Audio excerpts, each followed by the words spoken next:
Singing mermaids who find true love, glass slippers that lead to royal marriages, magical fairy godmothers who transform pumpkins into carriages. We all know these enchanting Disney tales, don't we? But what if everything you thought you knew about these beloved classics was sanitized, censored, and completely reimagined? The truth is far more disturbing than anything Disney would ever dare show on screen. Did you know that in Christian Andersen's original Little Mermaid, every step she took felt like walking on razor-sharp knives, causing her feet to bleed? Or that in the earlier Cinderella tale, the protagonist manipulates her father into marrying her governess, but only after murdering her stepmother by slamming a trunk lid on her neck? These fairy tales weren't created to sell merchandise or entertain children. They were cautionary nightmares, brutal moral lessons, reflecting the harsh realities of their times. So let's strip away the Disney glitter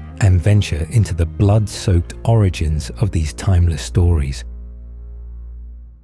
Welcome to the real world of fairy tales, where happy endings are rare, punishment is severe, and the darkness is very, very real. Beneath the crashing waves, a tale of sacrifice unfolds, one far removed from the cheerful musical numbers and happy endings we've come to expect from Disney.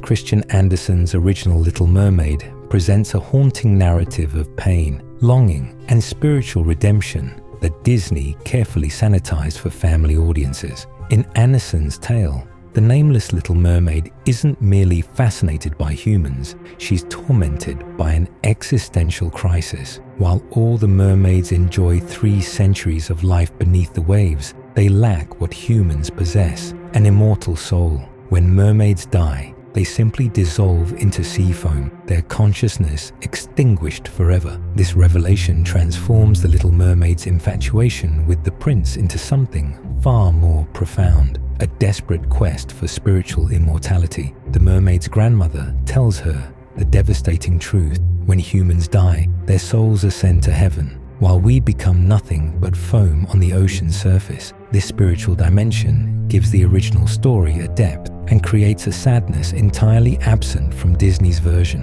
where Ariel's motivations are romantic rather than existential. The sea witch's bargain in Andersen's tale is brutally severe. Rather than simply taking the mermaid's voice through magical means, she literally cuts out her tongue. The transformation itself is described as excruciating, like a sword piercing her body. And unlike Disney's temporary arrangement, this change is permanent. The mermaid can never return to the sea. Most disturbing is the constant agony the mermaid endures with every step.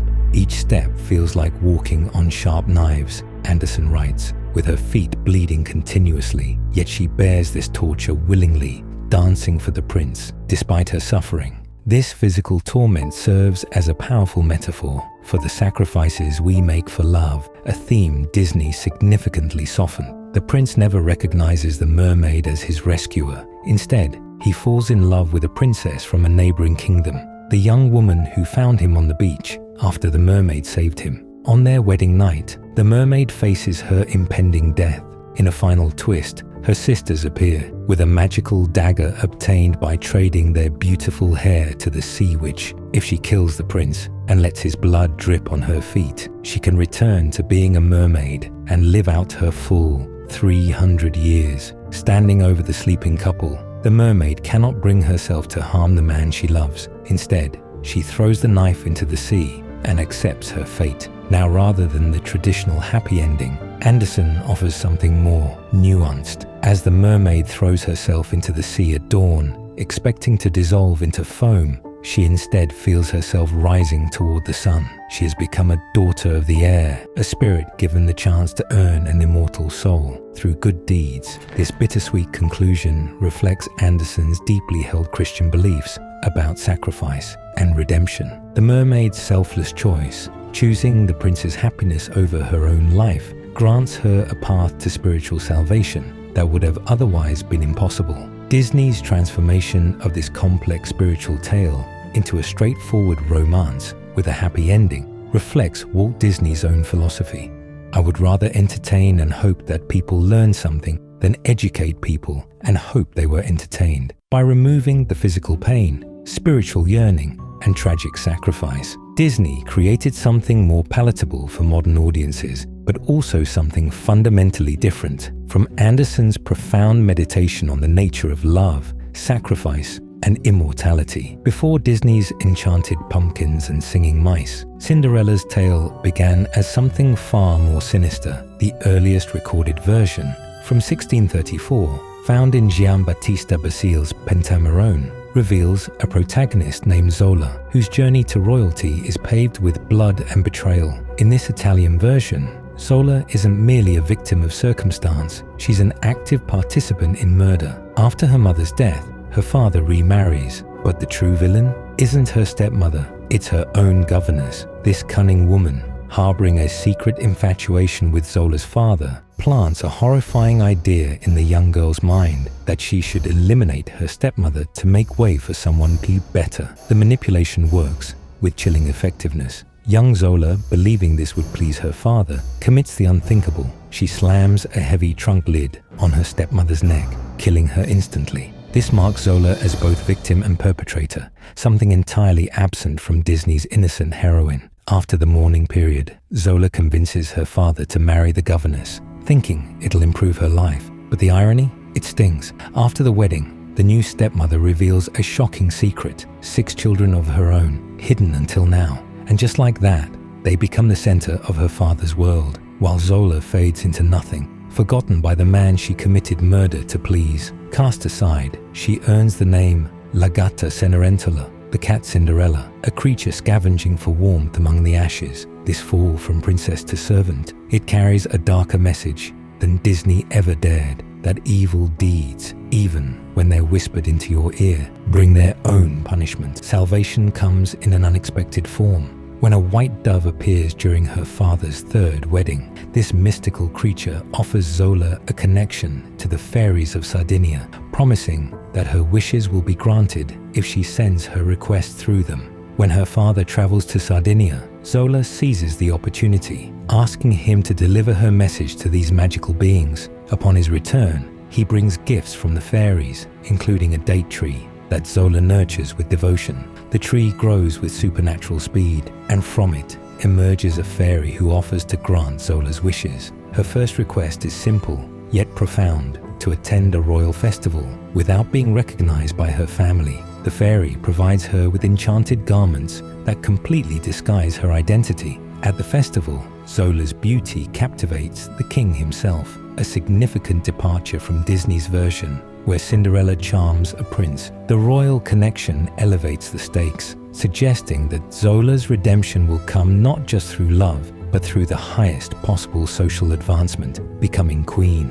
rather than merely a princess. In this earliest Cinderella tale, the royal festival follows the familiar 3-day structure we recognize from later versions. Each night, Zola captivates the king with her beauty and mysterious identity, creating the perfect foundation for the tale's iconic lost slipper moment. On the final night, Zola loses her golden slipper while fleeing the festival. The king launches a kingdom-wide search to find the foot that fits the precious slipper. When the royal search reaches Zola's home, something magical occurs that doesn't appear in Disney's version. The golden slipper literally jumps onto Zola's foot of its own accord. This supernatural element, the slipper recognizing its rightful owner. The slipper doesn't merely fit, it seeks a reunion with Zola, confirming her identity through magic rather than just shoe size. The king immediately marries Zola, elevating the former murderer to royal status. This transformation from abused servant to queen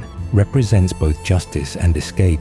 Zola finally breaks free from the household where she was forgotten by her own father and tormented by her stepmother and step-siblings. Yet Basile's tale concludes with a strangely anticlimactic note. Rather than facing punishment or being forced to acknowledge Zola's triumph, her stepsisters simply sneak away, muttering complaints about the king's poor taste in choosing her. Unlike Disney's moral clarity, Basile's tale suggests that sometimes villains simply slink away without facing consequences, and sometimes a happy ending means simply escaping your tormentors rather than seeing them punished. This realistic touch reminds us that these early fairy tales weren't designed primarily as moral lessons for children, but as reflections of the complex, often unjust world adults recognized around them. If you're enjoying the video so far, don't forget to leave a like. It really helps out the channel. Thank you. Charles Perrault's 1697 French version of Cinderella,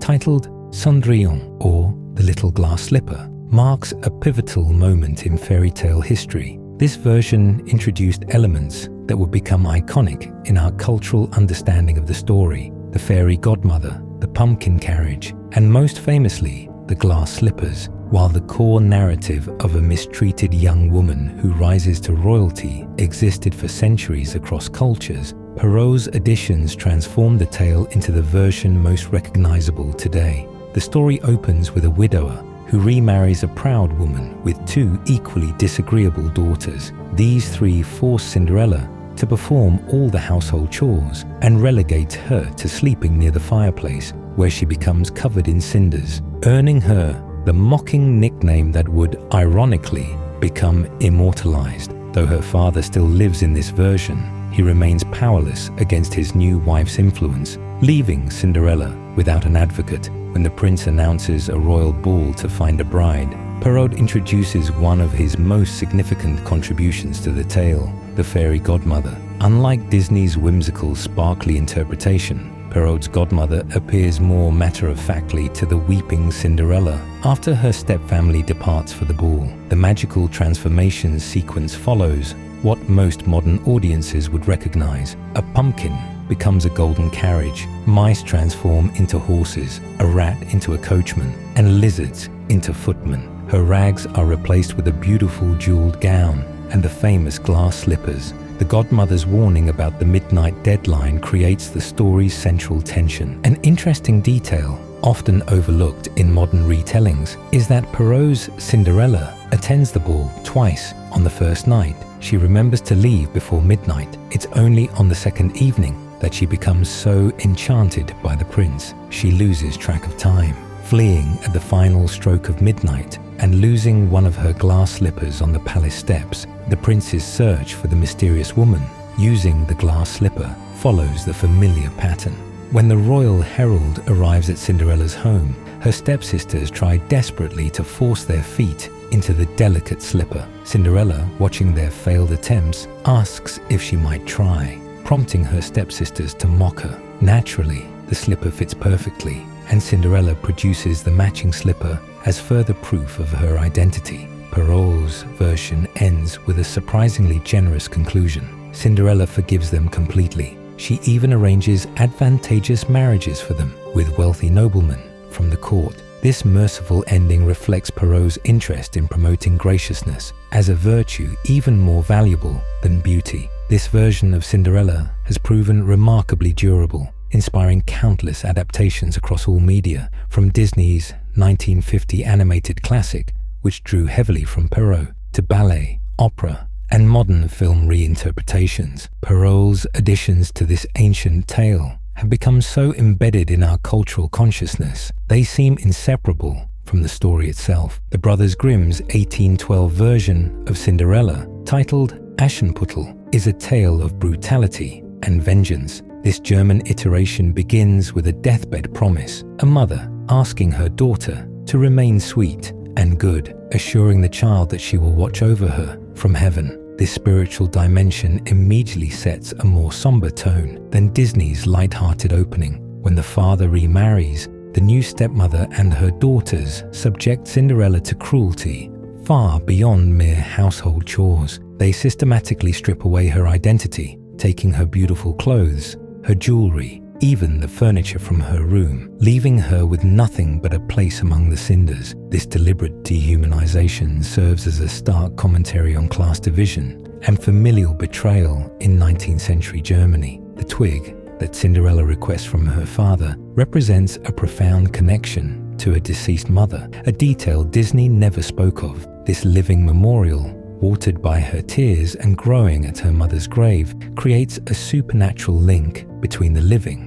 and the dead. The birds that nest in this tree become not just cute sidekicks, like in Disney's version, but powerful supernatural allies, capable of extraordinary kindness and terrible vengeance. The Brothers Grimm version doesn't shy away from graphic violence either. When the prince searches for the owner of the golden slipper, the desperate stepsisters resort to self-mutilation. The elder cuts off her toe, while the younger slices away her heel. Their mother encourages this grotesque sacrifice with chilling pragmatism. When you are queen, you will no longer need to go on foot. The blood that seeps from the slipper serves as nature's testimony against deception. In this world, unlike Disney's sanitized kingdom, truth literally bleeds through lies. The prince, initially fooled by each sister's mutilation, only recognizes the deception when he sees blood staining the golden slipper, a visceral reminder that no amount of social climbing can overcome fundamental incompatibility. Perhaps most shocking to modern audiences is the fate of the stepsisters.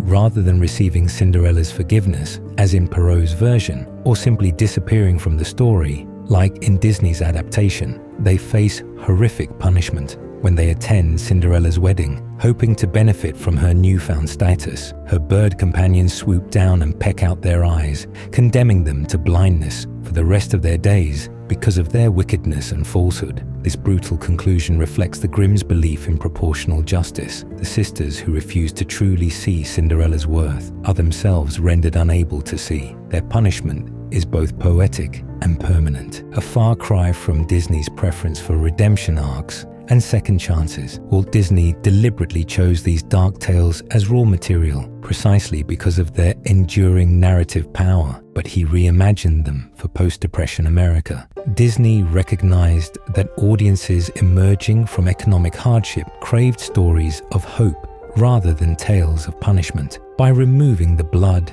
mutilation, and vengeance from these narratives, he shifted their focus from the consequences of moral failings to the rewards of perseverance and kindness. This transformation wasn't merely artistic, it was strategic. Disney understood that building a successful entertainment empire required creating content that appealed to families across generations. The sanitization of these tales allowed them to reach a broader audience while establishing Disney as a brand synonymous with wholesome entertainment. By emphasizing themes of hope, perseverance, and magical transformation, he created a new storytelling template, one that continues to influence popular culture today. The company strictly edited the tales to remove many suggestions of excessive violence or adult misbehavior, while adding themes to cater to cultural trends. The stark contrast between the Brothers Grimm's blood-soaked morality tale and Disney's uplifting musical adventure is not just different storytelling approaches, but different worldviews. One sees justice in punishment and retribution. The other finds it in transformation and redemption. One warns of the world's dangers. The other celebrates its possibilities. Thank you for joining me for this deep dive. If you've made it this far and enjoyed the video, don't forget to leave a like. It really helps spread the word about the channel, and subscribe to be part of our growing community of buried tales. My question for you today is, which version of this story do you prefer, Disney's or any of the originals? Join us next time for another journey beneath the surface, and never forget, the darkest tales are always buried.